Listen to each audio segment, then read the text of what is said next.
Hey, how you doing? This is Adam Post, publisher of more than 1,000 comic books and marketing expert, covering the Trump and Tucker interview. The interview has hit now more than 206 million views. This is a disaster for cable news. It's a disaster for Fox, and it shows that independent media can beat any cable or mass media outlet. Let's get into the story. Before we do, please be sure you are subscribed to the channel. Click the bell for notifications. Give me a thumbs up. I really appreciate you guys. Coming from the Daily Mail, Trump celebrates blockbuster interview with Tucker Carlson on Musk's X platform and says it could top 200 million views, which it already has done. Question is, will it get to 250 or 300 million views? As he steals the limelight from Fox News' GOP debate and readies for today's arrest and mugshot. Trump is expected to be arrested, and we're supposed to see his first mugshot today, although we still don't have confirmation that they're actually going to do a mugshot when he's arrested in Georgia. You would think after getting arrested, that would slow down his political career, but no, this is President Trump. That doesn't work that way. Trump has praised his own blockbuster interview with Tucker Carlson on Elon Musk's X platform,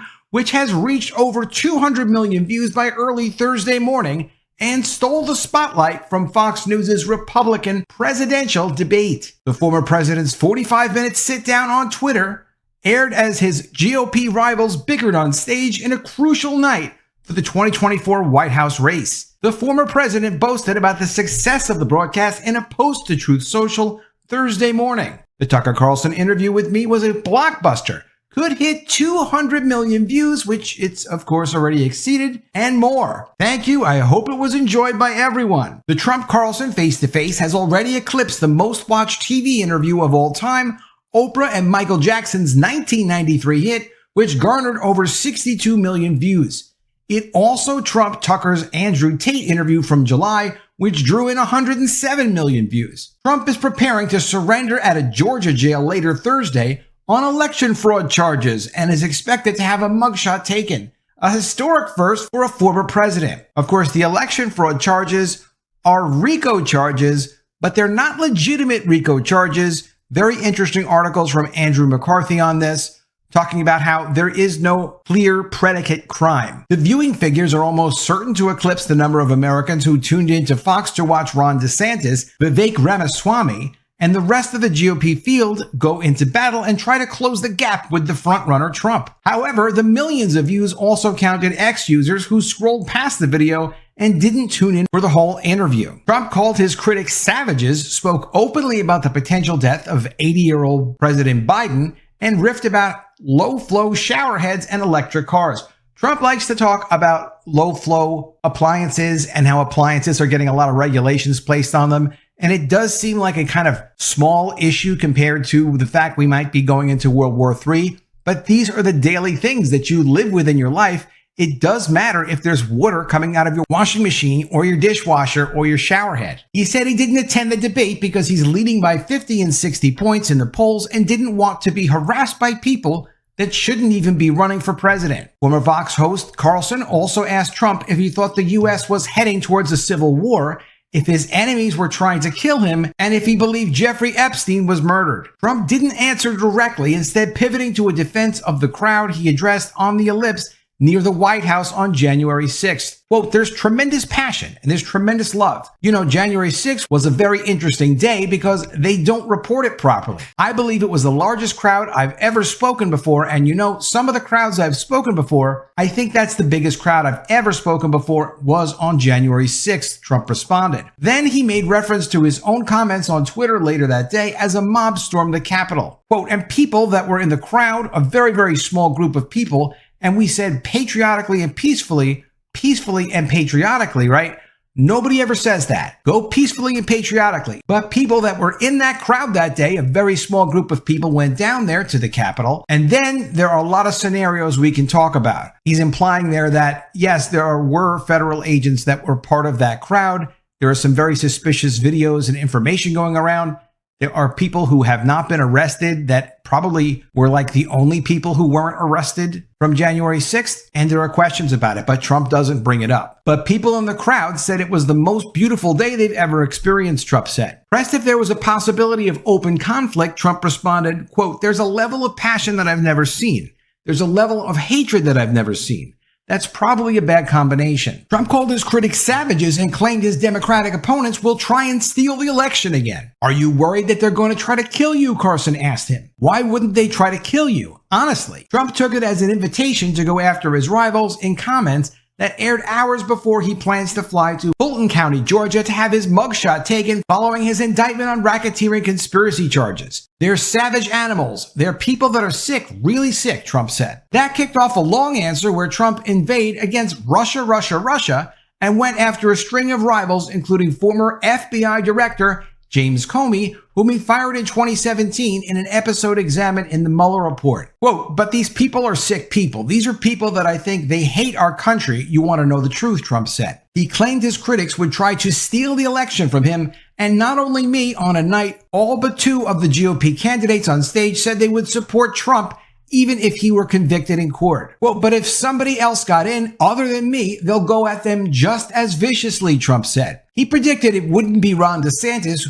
who he mocked as DeSanctus, calling him out, as well as Gonzo and Gone. Quote, I do get credit for holding up quite well, I must tell you. How do you do that? Carlson asked him. How do you get indicted, every week and stay cheerful? Trump's answer to that is he's always using everything that happens in his life to his advantage. Anything that creates conflict creates energy. He uses that energy. So the indictments, the arrests, the accusations, it all becomes fuel for the fire that he uses to get supporters donating to him and to keep his momentum going. Trump called Biden the worst president in the history of our country, then said he might not make it to November 2024. Quote, I don't think he's going to make it to the gate, but you never know, Trump said. Then he explained how he took the corrupt moniker from Hillary and used it on Biden. I don't do two people at one time, he said. That prompted Trump to predict a free-for-all among Democrats while saying Vice President Kamala Harris wouldn't be guaranteed her party's nomination. Quote, a lot of people say she has to remain for certain reasons the candidate. She has to, Trump said of Harris. I don't think that's true, actually, Trump told Carlson, without explaining what reasons he was referring to. I don't think other people would stand for it.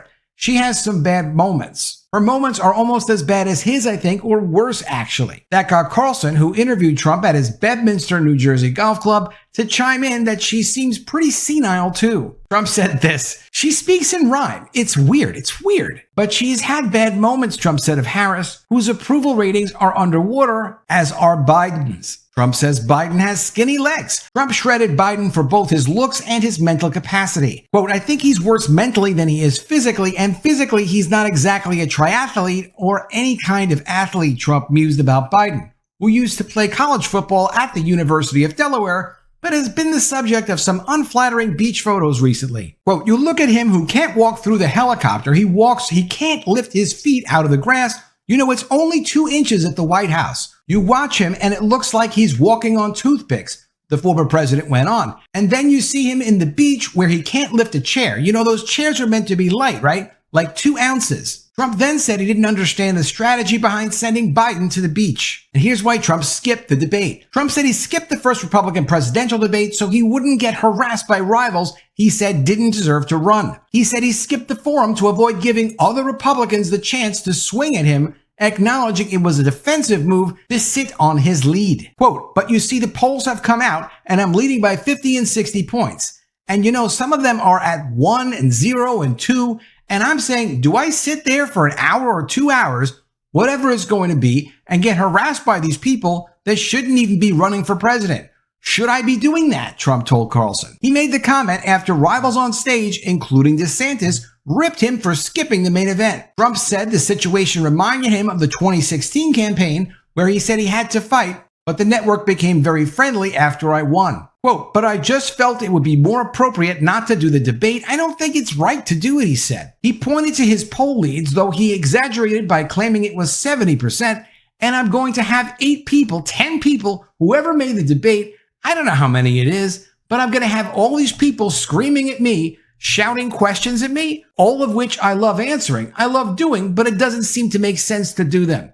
So I've taken a pass, you probably noticed, he told Carlson. Trump on Jeffrey Epstein's death. Trump doesn't want to come out and say what he thinks may or may not have happened with Jeffrey Epstein's death, but Carlson is very big into it. Carlson tried to get Trump to sound off on the death of disgraced financier Jeffrey Epstein expressing doubt that he killed himself in prison and accusing former Attorney General Barr of not investigating.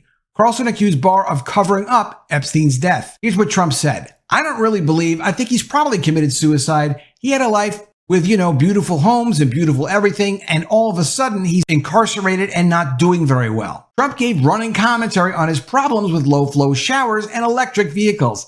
He's voiced similar complaints for years. Quote, now in some states they have a problem, You have some desert areas and all that is okay. But they have sinks where no water comes out. You turn it on, no water comes out. No water comes out of the shower. No water is allowed to go into the washing machine for your dishes or for your clothing.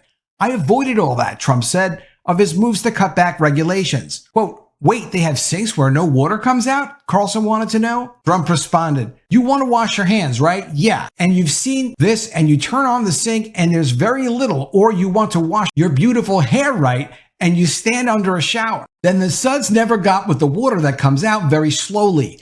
I'm sure you've seen this. It usually takes place in new hotels, new homes, Trump complained. Slate, which absolutely hates Donald Trump, had this to say about the interview. Tucker Carlson's scaremongering somehow made Donald Trump seem level-headed. Carlson brought up a number of times possibility that Trump could be assassinated, and Trump didn't really answer to that directly. And Carlson's point was, well, they're indicting you. Obviously, they're looking to get rid of you. Nothing seems to be working.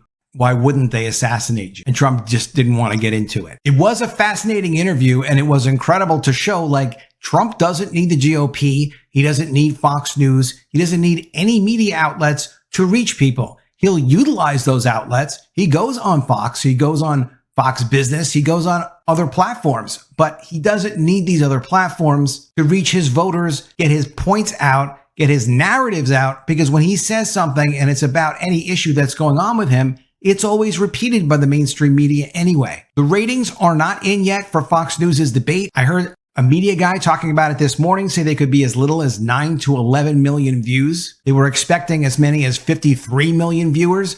We'll have to see what happens, but it looks like Trump won. Let me know what you think in the comments below. Always love to see your ideas. Please be sure you are subscribed to the channel.